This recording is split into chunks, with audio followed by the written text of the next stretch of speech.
लोगोफोर गिबियावनो नोंथांमोनखौ आंनि गुबुन मोनसे गोदान आपडेट्स भिडिअ बरायहरनाय जालायबाय लोगोफोर स' आसा खालामो नोंथांमोना भिडिअखौ नायनो मोजां मोनदोंब्ला अन्नानै स्किप खालामाजासे जागायजेननायनिफ्राय जोबजासिमहालागै नायलांबाय थाबानो जाबाय लोगोफोर। थ' लोगोफोर आं दिनै बर'नि मोनसे गोदानै दिहुनजानाय एबा गोदानै रिलिज जानाय आबुं अफिसियेल मिउजिक भिडिअनि सायाव नोंथांमोननिसिम गोदानै आपडेट्सखौ लानानै फैदों लोगोफोर। स' लोगोफोर बिदिब्ला बे गोदानै फैनाय एबा दिहुनजानाय आबुं अफिसियेल मिउजिक भिडिअनि टाइटेलानो जाहैबाय ओइ आगै। थ' लोगोफोर बे गोदानै फैनाय अफिसियेल मिउजिक भिडिअआवनो गाहायै फाव खालामदों अनसुमा, JilMil, मेरि आरो आनेश बिथांमोना गुबैयै फाव खालामदों लोगोफोर। आरो लोगोसे बे मिउजिक भिडिअनिनो मेथाइखौ रोजाबदों बिथां फरेस्ट आरो जनालिमा बिथांमोना सानैजों लोगो नांनानै रोजाबदों लोगोफोर।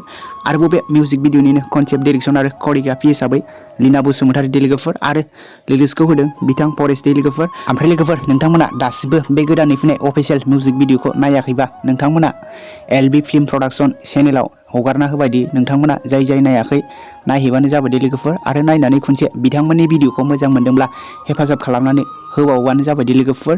जाहाथे बिदिनो बिथांमोना जोंनि बयनिबो अनसायनाय मोननानै मोजां भिडिअखौ जोंनि गेजेराव लाबोबाय थानो हायो। बेनिखायनो बिथांमोननि चेनेलखौ खनसेब्लाबो हेफाजाब खालामनानै होबानो जाबाय लोगोफोर। बिदिब्ला दिनैनि शर्ट आपडेट्स भिडिअआ बेखिनियानो लोगोफोर। ओमफ्राय लोगोफोर नोंथांमोना सोरबाफोर आंनि चेनेलाव गोदानै फैदोंब्ला अन्नानै चेनेलखौ खनसेब्लाबो लाइक, शेयार, कमेन्ट, साबस्क्राइब खालामनानै होलांबानो जाबाय लोगोफोर। स' लोगोफोर बिदिब्ला दिनैनि आपडेट्स भिडिअआ बेखिनियानो लोगोफोर। स' लोगोफोर बिदिब्ला नेक्स्ट भिडिअआव लोगो मोनफिनगोन। Thank you for watching. Bye bye.